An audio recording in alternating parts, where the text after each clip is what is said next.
नमस्कार, आदाब, सत श्री अकाल, जय भीम, जोहार। मेरा नाम है नवीन कुमार। दिल्ली में नई सरकार बन चुकी है। आतिशी की जगह भाजपा ने एक महिला को ही मुख्यमंत्री की कुर्सी पर बैठाया। सिसोदिया की जगह प्रवेश वर्मा। सारे मंत्रियों ने तत्काल प्रभाव से कामकाज भी शुरू कर दिया है। इसके बाद से ही पूछा जा रहा है कि अब अरविंद केजरीवाल क्या करेंगे और कौन चलाएगा आम आदमी पार्टी को, कौन बनेगा नेता प्रतिपक्ष और क्या होगी आपकी नई रणनीति। तो देखिए, आम आदमी पार्टी के इतिहास में सबसे बड़ा बदलाव होने जा रहा है।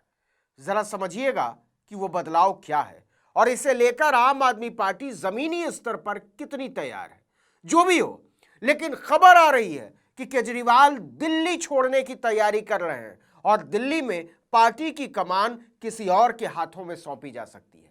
दिल्ली चुनाव में हार के बाद अरविंद केजरीवाल ने अपने समर्थकों में उत्साह जगाने की कोशिश करते हुए कहा कि बीजेपी ने देश भर के नेता दिल्ली चुनाव में लगा दिए, पैसों और ताकत का इस्तेमाल किया। इसके बावजूद आम आदमी पार्टी को बीजेपी से केवल 2% वोट ही कम मिले। हमें इतने वोट मिलना सुकून की बात है। अब देखिए, केजरीवाल भले ये इत्मीनान जताने की कोशिश कर रहे हो कि पार्टी का बड़ा वोट बैंक अब भी उनके साथ है, लेकिन सच यह है कि केजरीवाल का सुकून छिन चुका है। केवल 2% वोट के अंतर से आम आदमी पार्टी ने पूरे 40 सीटें गंवा दी। यह वही वोट है जो AIMIM, नोटा और JDU को मिलाकर हासिल हुआ है। यह आप कह सकते हैं कि जितना वोट कांग्रेस का बढ़ा है। केजरीवाल की चिंता यह भी है कि इस हार ने उनके नेतृत्व को लेकर भी सवाल खड़े कर दिए हैं। ये सवाल भले मुखर ना हो, लेकिन अंदर ही अंदर ये खुसुर फुसुर तेज है कि कार्यकर्ताओं और नेताओं से लगातार कटते जाने की कीमत चुकाई है पार्टी ने। इसलिए केजरीवाल रोज ही बैठक पर बैठक कर रहे हैं। दिल्ली की सत्ता गंवाने के बाद आम आदमी पार्टी हार की समीक्षा में जुटी हुई है। ज्यादातर बैठकों में केजरीवाल खुद मौजूद रहते हैं, क्योंकि उनका जो सबसे बड़ा डर है वो ये कि अगर जीते हुए 22 विधायकों में भी फूट पड़ गई तो पार्टी को बिखरने से रोकना मुश्किल हो जाएगा। इसलिए आपके जीते हुए विधायकों को हर बैठक में बुलाया जा रहा है, उन्हें तवज्जो दी जा रही है और उनकी सलाह ली जा रही है। इसके अलावा पंजाब के उन विधायकों और कार्यकर्ताओं की भी बैठक हुई है जो दिल्ली चुनाव में पार्टी की नैया पार कराने में जुटे हुए थे। केजरीवाल खुद जीतने और हारने वाले सभी उम्मीदवारों से आमने सामने बैठकर फीडबैक ले रहे हैं। सूत्रों के मुताबिक इन बैठकों में जो बात निकलकर सामने आ रही है वो ये कि पार्टी को लगता है अब संगठन के स्तर पर सर्जरी की जरूरत है। अब इन ताबड़तोड़ बैठकों के बाद आम आदमी पार्टी की सबसे शक्तिशाली पॉलिटिकल अफेयर कमेटी यानी PAC पर रास्ता बनाने का फैसला छोड़ दिया गया है। इसमें नई लीडरशिप से लेकर उसके विस्तार और आगे का एक्शन प्लान तक पर चर्चा शामिल है। इसका सीधा मतलब यह निकलता है कि संगठन में भूमिकाएं बदलेंगी। बुराड़ी से 4 बार के विधायक संजीव झा ने भी कहा कि समीक्षा बैठकें चल रही हैं। लीडरशिप ने विधायकों, हारे उम्मीदवारों और जो भी दिल्ली चुनाव में ड्यूटी पर थे सबके साथ बैठक की है। इनसे जो भी बातें निकली हैं उस पर पॉलिटिकल अफेयर कमेटी विचार करेगी और नया एजेंडा सामने रखेगी। लेकिन साथ में यह भी जोड़ दिया कि यह तत्काल नहीं होने वाला है, मतलब इंतजार करना होगा। आम आदमी पार्टी के एक जीते हुए विधायक ने कहा कि हम इसे हार की तरह देख ही नहीं रहे। अरविंद केजरीवाल ने अपने सियासी सफर में शिखर पर पहुंचने से लेकर जमीन पर लौटने और जेल जाने तक सब कुछ देख लिया, अब कुछ बचा नहीं है। तो यहां से पार्टी फिर से आगे बढ़ने पर फोकस करेगी। लेकिन पार्टी के कार्यकर्ताओं से बात कीजिए तो वो साफ कहते हैं कि अब अरविंद केजरीवाल की छवि पहले जैसी नहीं रही है। वो भी भीड़ में शामिल दूसरे दलों के नेताओं की तरह होते चले गए। इसका नुकसान चुनाव में उठाना पड़ा। इसलिए पार्टी के सामने सबसे बड़ी चुनौती है अरविंद केजरीवाल की इमेज बिल्डिंग पर काम करना। वो दलील तैयार कर रही है कि भ्रष्टाचार के आरोपों में जेल जाने के बाद केजरीवाल ने सरकारी बंगला और कुर्सी दोनों छोड़ दी। वो जनता के बीच ये संदेश लेकर जाना चाहती है कि केजरीवाल अब एक आम नागरिक की तरह रह रहे हैं और सबके लिए उपलब्ध हैं। दूसरा, केजरीवाल पर पहले ये आरोप लगते थे कि वो दिल्ली के मुख्यमंत्री जरूर हैं, लेकिन लगातार दूसरे राज्यों में व्यस्त रहते हैं।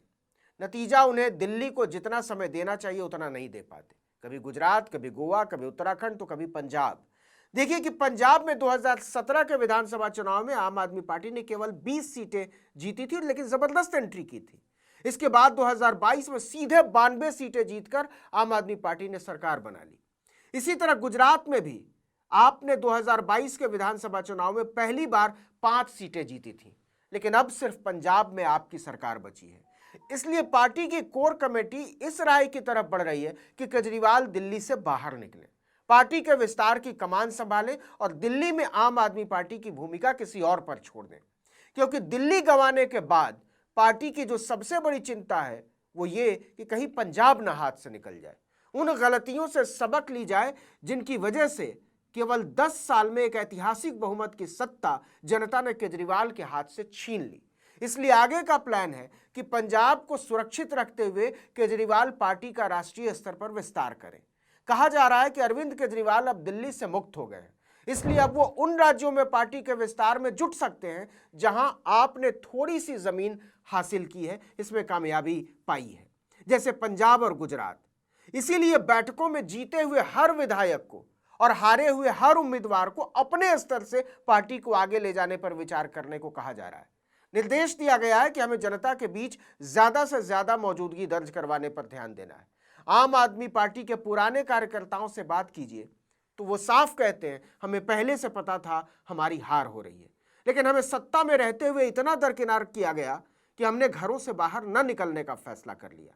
आम आदमी पार्टी के साथ स्थापना के दिनों से जुड़े हुए लोगों से बात करने पर वो खुलकर बताते हैं कि आपकी हार की सबसे बड़ी वजह कार्यकर्ताओं से पार्टी का कट जाना और कमजोर संगठन रहा। कार्यकर्ता या तो दूसरी पार्टी में चले गए या उन्हें लगने लगा कि हम चुनाव हार सकते हैं, तो वो शांत बैठ गए। नतीजा, सरकार की अच्छी योजनाओं को लेकर भी लोगों का विश्वास हासिल नहीं कर पाए। पार्टी की टॉप लीडरशिप आत्मविश्वास से भरी हुई थी और जमीन खिसकती जा रही थी। नेता टीवी पर इंटरव्यू देने में व्यस्त थे और कार्यकर्ता चुनाव आते आते घरों में बैठ गए थे। अब केजरीवाल ने इसे दुरुस्त करने की तैयारी तो शुरू की है, लेकिन सवाल है कि क्या वो इस कोशिश में उन पुराने साथियों के दरवाजों पर भी दस्तक देना चाहेंगे जिन्होंने उन्हें तब नेता माना था जब वो कुछ नहीं थे।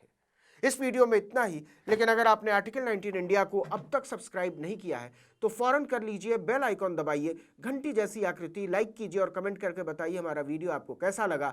हमारा ट्विटर हैंडल है आर्टिकल 19_इंडिया और मेरा ट्विटर हैंडल है नवीन जर्नलिस्ट। नमस्कार।